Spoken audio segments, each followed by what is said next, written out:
एक दिन की बात है, एक नन्हा सा खरगोश जिसका नाम पोमी था, जंगल के किनारे एक खूबसूरत बिल में अपनी माँ के साथ रहता था। ओमी निहायत ही शरारती और तजस्सुस से भरपूर था। इसे नई चीजें दरियाफ्त करना, नए दोस्त बनाना और नए मकामात देखना बेहद पसंद था।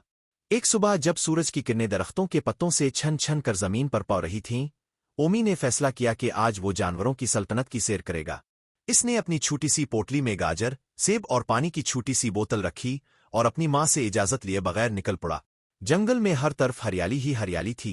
परिंदे चहचहा रहे थे और हवा में फूलों की खुशबू फैली हुई थी। पोमी खुशी से उछलता कूदता चलता रहा, यहाँ तक कि वो एक बड़े तालाब के पास पहुंचा। वहां इसकी मुलाकात टूटू कछुए से हुई। टूटू बहुत दाना और उम्र रसीदा था।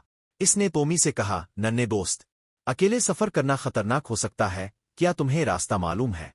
पोमी ने मुस्कुराकर जवाब दिया, नहीं, लेकिन मुझे नई जगह देखनी है। टूटू हंस पड़ा और बोला, तो फिर मैं तुम्हें कुछ रहनुमाई दे सकता हूँ। आगे शेर बादशाह की सल्तनत है, मोहतात रहना।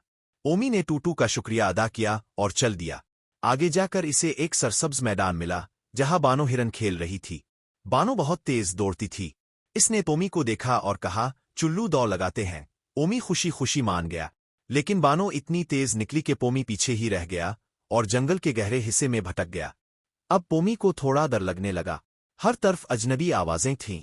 अचानक दरख्तों के पीछे से एक साया नमूदार हुआ। ये राजू रीछ था, लेकिन राजू बहुत ही नरम दिल और मेहरबान था। इसने पोमी को पानी पिलाया और कहा, चुल्लू माँ तुम्हें घर पहुंचा देता हूँ।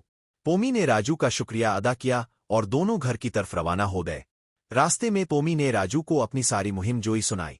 घर पहुंचकर पोमी की माँ ने इसे गिले लगाया और कहा, अब अगली बार कहीं जाना हो तो मुझे बता कर जाना। पोमी ने वरा किया, उम्मी, अब मैं हर मुहिम जोई में सोच समझ कर जाऊंगा। इखलाकी सबक, तजस्सुस अच्छी बात है, लेकिन एहतियात और बड़ों की रहनुमाई के बगैर मुहिम जोई खतरनाक हो सकती है।